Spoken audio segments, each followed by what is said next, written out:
ఎన్నికలకు ముందు వైఎస్ జగన్మోహన్ రెడ్డి ప్రతి మీటింగ్లోనూ అనేక సందర్భాల్లో కూడా ఆయన చెప్పినటువంటి మాట ఏంటి, చంద్రబాబు నాయుడు గారి మాటలు విని మోసపోకండి, పాలిచ్చే ఆవును కాదని తన్నే దున్నపోతును తెచ్చుకోకండి అని చెప్పి అనేక సందర్భాల్లో జగన్మోహన్ రెడ్డి గారు చెప్పినటువంటి పరిస్థితి. కానీ మనిషి ఆశాజీవి.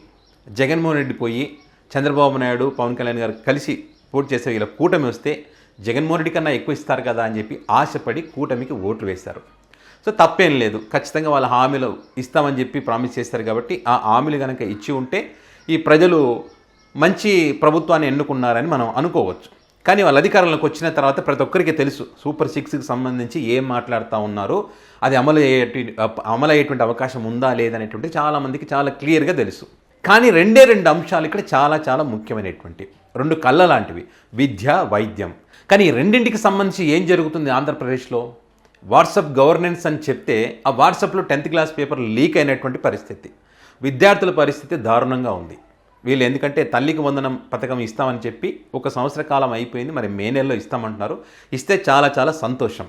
దీనికంటే ముఖ్యం ఆరోగ్యశ్రీ. ఈ ఆరోగ్యశ్రీ విషయంలో ఇప్పుడు హాస్పిటల్లో ఈ నెట్వర్క్ హాస్పిటల్ ఏవైతే ఈ ఆరోగ్యశ్రీని ఆపేశాయో ఈ ఆపేసినటువంటి క్రమంలో ప్రతి ఒక్కరూ మాట్లాడేటువంటి మాట ఏంటంటే జగన్మోహన్ రెడ్డి చేసినటువంటి మంచిని ఇప్పుడు గుర్తు చేసుకుంటున్నారు. జగన్మోహన్ రెడ్డి మాట్లాడినటువంటి ఎన్నికలకు ముందు చెప్పినటువంటి మాటలను ఇప్పుడు గుర్తు చేసుకుంటున్నారు. అరే అనవసరంగా ఆ రోజు మాట వినకపోయాం కదా, ఎక్కువగా ఆశపడి మరి వీళ్ళకు ఓట్లేసి గెలిపించుకున్నాం కదా అని చెప్పి ఆసుపత్రిలో బెడ్ పైన ఉన్నటువంటి వాళ్ళు మీరు నమ్మరు కానీ వాళ్ళు భయపడతా ఉన్నారు పాపం. ఈ నెట్వర్క్ ఆసుపత్రిలో ఈ ఆరోగ్యశ్రీని బంద్ చేస్తే అంటే హాస్పిటల్లో ఉన్నటువంటి వాళ్ళకు మేము ట్రీట్మెంట్ చేస్తామని వాళ్ళు చెప్తున్నప్పటికీ కూడా వాడి పేదోడు, వాడి దగ్గర డబ్బులు ఉండవు. ఒకవేళ వీళ్ళు ఆపేసి బయటికి పంపిస్తే నా బతికేంటి, నా పరిస్థితి ఏంటని చెప్పి ఖచ్చితంగా ఆ పేషెంట్ ఏదైతే ఉంటాడో ఆ పేషెంట్తో పాటు ఆ కుటుంబ సభ్యులు కూడా బాధపడడానికి అవకాశం జరుగుతుంది అది అట్లా. సో ఈ టైంలో వాళ్ళు అనుకున్నది ఏంటి, జగన్మోహన్ రెడ్డి అనే పేరు. చాలామందికి నచ్చకపోవచ్చు ఈ విషయం నేను చెప్తుంటే, వాస్తవం చెప్తున్నా నేను. మన వాస్తవాలు చెప్పినప్పుడు వీడి పేటీఎం బ్యాచ్ అనో లేకపోతే సూట్ కేసులు వచ్చానని ఎవడన్నా ఏమనుకున్నా పర్వాలేదు. ఎందుకంటే ఆరోగ్యశ్రీ యొక్క విలువ నాకు తెలుసు కాబట్టి, నేను స్వయంగా నా కళ్ళతో చూశాను కాబట్టి, ఆ కుటుంబాల ఆనందాన్ని కూడా నేను చూశాను కాబట్టి, అది ఉండడం వల్ల వాళ్ళ జీవితాల్లో ఏ రకంగా కుటుంబాల్లో ఏ రకంగా వెలుగులు నిండాయో నేను చూశాను కాబట్టి నేను చెప్తున్నాను ఈ విషయం. మరి ఇలాంటి ఆరోగ్యశ్రీ మీద దృష్టి పెట్టకుండా ఏదో ప్రైవేట్ వాళ్ళకు ఇది ప్రైవేట్ బీమా చేయిస్తానని చెప్పి మళ్ళీ ఈ ప్రజలే డబ్బులు కట్టాలని చెప్పి ఏదైనా అదనంగా కావాలంటే మళ్ళీ ప్రభుత్వం కడుతుందని చెప్పి ఇట్లాంటివన్నీ అవసరం లేదు. ఇప్పుడు ఎప్పుడో జరిగేదానికి సంబంధించి కదా, ఆరోగ్యం విషయంలో చదువు విషయంలో అప్పటికప్పుడే నిర్ణయాలు తీసుకోవాలి. ఫ్యూచర్లో ఇది పని చేస్తుంది, నేను 100 పడకల ఆసుపత్రి ప్రతి నియోజకవర్గంలో కడతాను, అమరావతిలో గ్లోబల్ ఆసుపత్రిని నిర్మిస్తాను, గ్లోబల్ మెడికల్ సెంటర్లు ఏర్పాటు చేస్తానని చెప్పి ఎప్పుడో జరిగేదాని గురించి ఇప్పుడు మనం మాట్లాడడం కాదు. మరి అదేవిధంగా ఈ ఉప్పు తక్కువ తినండి, నూనె తక్కువ వేసుకోండి, ఇది చేయండి అది చేయండి, రైతులు ఎరువులు తక్కువగా వాడండి అని అవన్నీ చెప్తూ టైంపాస్ చేయడం కాదు. ఇవన్నీ చెప్పడం చాలా ఈజీ, కానీ మనిషి ప్రాణం కాపాడడమే కష్టం. దానికి దమ్ము ధైర్యం కావాలి. మరి ఇప్పుడు జగన్మోహన్ రెడ్డిని ఎందుకు గుర్తు చేసుకుంటున్నారంటే కరోనా టైంలో కూడా ఈ ఆరోగ్యశ్రీ ఏ రకంగా ఉపయోగపడింది, ఎన్ని రోగాలను ఇందులో చేర్చారు, గతంలో కంటే ఎక్కువ రోగాలను పెంచడం కానీ, తర్వాత అంటే 25 లక్షల వరకు ఇందులో చేయించుకుంటే ఆ ఆపరేషన్లు కానీ ఏదైనా చేయించుకుంటే. సో మరి ఇక్కడే కాకుండా ఒక్క హైదరాబాదు, ఒక తెలంగాణలో లేకుంటే ఆంధ్రప్రదేశ్ ఒక్కడే కాకుండా వేర్వేరు రాష్ట్రాల్లో కూడా మంచి కార్పొరేట్ ఆసుపత్రుల్లో వైద్యం చేసుకోవడానికి మంచి అవకాశాలు జగన్మోహన్ రెడ్డి కల్పించినటువంటి పరిస్థితి. సో మరి అలాంటి వ్యక్తిని ఖచ్చితంగా ఈ టైంలో ఇప్పుడు వీళ్ళు ఏదైతే నెట్వర్క్ హాస్పిటల్ మేము ఆపేస్తామని చెప్తున్నటువంటి క్రమంలో ఖచ్చితంగా వాళ్ళు భయపడతారు, గతంలోనే మేలు కదా అని చెప్పి గుర్తు చేసుకుంటారు. సో ఇప్పుడు అదే రకంగా గుర్తు చేసుకున్నారు, జగన్ మంచిని ఇప్పుడు గుర్తు చేసుకుంటున్నారు. 3,500 కోట్ల రూపాయల బకాయిలు ఉన్నాయి ఇప్పుడు మొత్తం. ఇందులో 2,000 కోట్ల రూపాయలు వైసీపీ హయాంలో ఉన్నటువంటి వీళ్ళు చెప్తా ఉన్నారు, 1,500 కోట్లు వీళ్ళ హయాంలో. అంటే 9 నెలల కాలానికి 1,500 కోట్లు పెండింగ్ పెట్టారంటే వీళ్ళు ఆరోగ్యశ్రీ మీద, ఆరోగ్యం పైన ఎంత శ్రద్ధ పెడుతున్నారో మీరు అర్థం చేసుకోవచ్చు. మరి ఇదే కాకుండా ఉద్దానానికి సంబంధించి కొన్ని సంవత్సరాలుగా ఉన్నటువంటి సమస్యను జగన్మోహన్ రెడ్డి పాలనలో అద్భుతంగా చేసినటువంటి మాట వాస్తవం కాదా?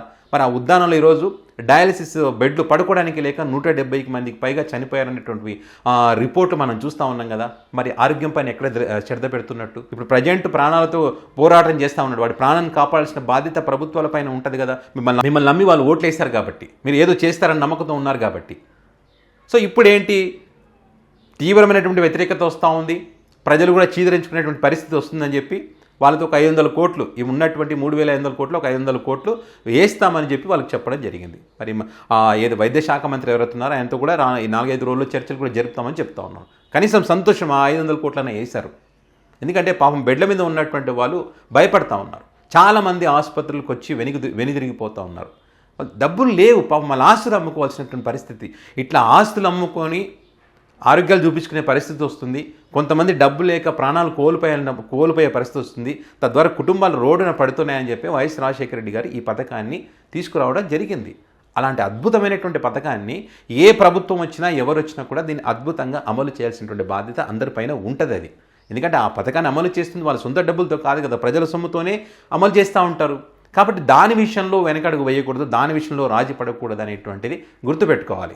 సో ఇదంతా జరుగుతున్నటువంటి క్రమంలో చర్చ ఏం నడుస్తూ ఉంది?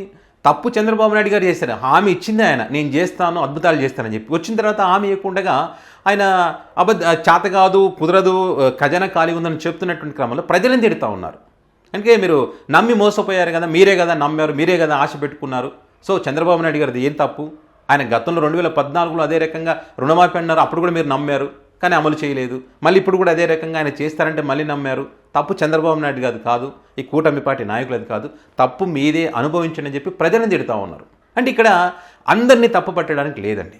ఇప్పుడు 40% జగన్మోహన్ రెడ్డికి ఓట్లు వేసినటువంటి వాళ్ళు ఉన్నారు. అందులో కూడా మరి ఆరోగ్యశ్రీ కోసం పోయిన వాళ్ళు ఉంటారు కదా, వాళ్ళంతా పేద సామాజిక వర్గం అంతా కూడా, పేదలందరూ కూడా జగన్మోహన్ రెడ్డి వైపు నిలబెడతారనేటువంటిది అందరికీ తెలుసు. పేదల కోసమే జగన్మోహన్ రెడ్డి ఎక్కువగా తాపత్రయపడతారనేటువంటి అభిప్రాయం కూడా ఉంది. కాబట్టి ఆ 40% అంతా కూడా పేదలే ఎక్కువగా అందులో. కాబట్టి ప్రజలను తిట్టకండి దయచేసి. ఇంకా ప్రజలు ఎందుకంటే ఆల్రెడీ మోస్ట్ చేసేది ఏం లేదు, 5 ఏళ్ళు భరించాల్సిందే. వాళ్ళు తప్పు ఇప్పుడు తెలుసుకుంటున్నారు కదా, ఆసుపత్రుల్లో చర్చలు పెడతా ఉన్నారు, వాళ్ళు బయట చర్చిస్తున్నారు. జగన్మోహన్ రెడ్డి ఉన్నప్పుడు ఎప్పుడు కూడా ఇలాంటి పరిస్థితి లేదు అని ఆయనని నెత్తి నోరు మొత్తుకుంటున్నారు. ఒకవేళ చంద్రబాబు నాయుడు గారి మనసు మారి ఈ ఆరోగ్యశ్రీకి సంబంధించి గతంలో ఏ రకంగా అయితే నడిచిందో ఇప్పుడు కూడా అదే రకంగా చేస్తా అంటే సంతోషం, ఇంకా ఏ ఇబ్బందులు ఉండవు. మరి చేస్తారో లేదో చూద్దాం. ఏదేమైనా కూడా ఈ ఆరోగ్యశ్రీ ఎఫెక్ట్ వల్ల జగన్మోహన్ రెడ్డి మంచికి సంబంధించి ప్రజలందరూ కూడా తలుచుకుంటున్నారు. దానికి సంబంధించి వైసీపీ పార్టీ నాయకులు మరి వాళ్ళకు ఉన్నటువంటి సోషల్ మీడియా వేదికగా వాళ్ళ అభిప్రాయాలను ఆ సోషల్ మీడియా వేదికగా షేర్ చేస్తూ ఉన్నారు. సో దీనికి సంబంధించి మీ అభిప్రాయాన్ని కామెంట్ రూపంలో పెట్టండి.